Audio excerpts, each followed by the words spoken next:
I'm a strong, independent woman.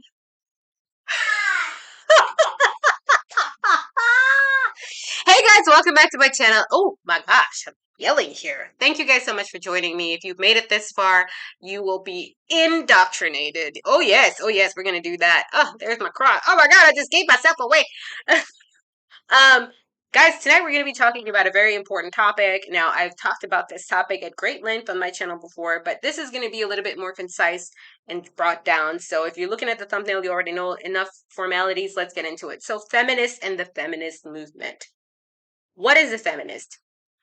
Because I feel like a lot of the times this word is being thrown around a lot and people don't actually understand what it is to be feminist. But basically, like the Beyonce song says, it is the socioeconomic and financial equality of the sexes. Yeah, it is basically that's what feminism was rooted on, is having equality, having opportunities, and having a policy say in the way governments and institutions are ran.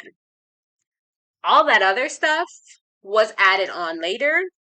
Whatever stuff that comes to mind, if you think of it and I didn't just say it, then it came later. Facts. Not me. I didn't say it.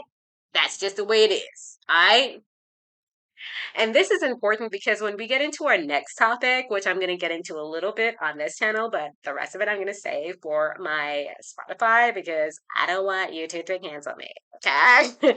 So, when feminism came about, it was about the socioeconomic and political equality.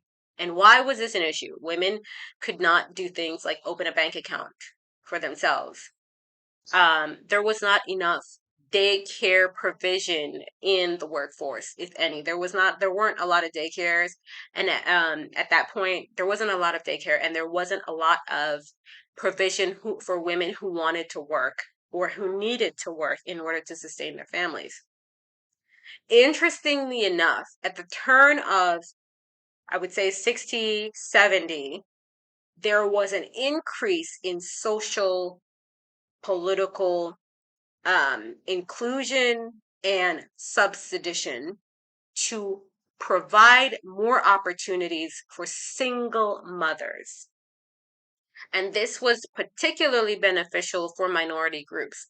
Now, of course, there are other groups of people that could have benefited a lot from this particular part of the movement through things like more access to birth control and abortion. But that came later. Like I said, those are the things that came later on, and they caused, interestingly enough, not my words, they caused major controversy within the feminist movement.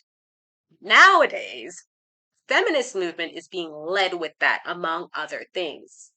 But what I want to particularly touch on today as a person that used to identify as a feminist who no longer wants anything to do with that movement, and I will discuss that in another video probably, is the idea that feminism is not as a direct result of the protection of the family way and community.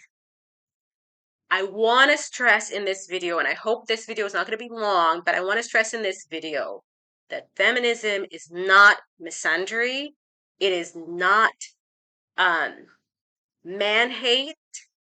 It is for the sole purposes of benefiting and including women in the most powerful, fundamental decisions of any nation.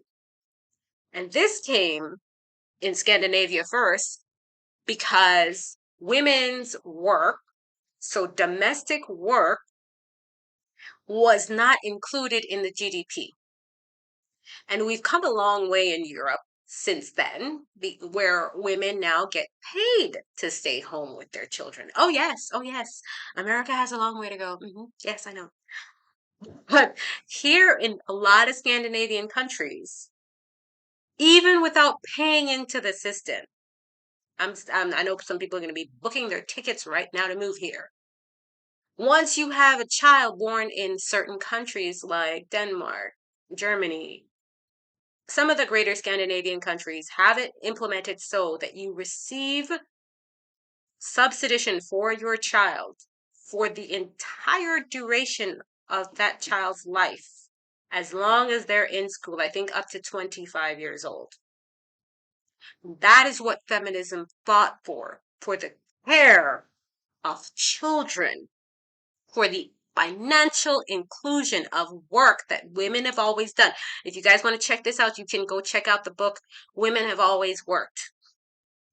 And for the inclusion of the female work that was already being done, and the appropriation, not the appropriation, but the inclusion of bearing children in the national GDP. That was what women fought for. That is part of that is the foundation of feminism. What these women be talking about today, like getting up from underneath her man and not needing no man and wanting to work and having the right to work, women have always had the right to, women have always worked. What women do not understand about, what modern feminists do not understand about feminism is the important equation of community. And who belongs to community? Men.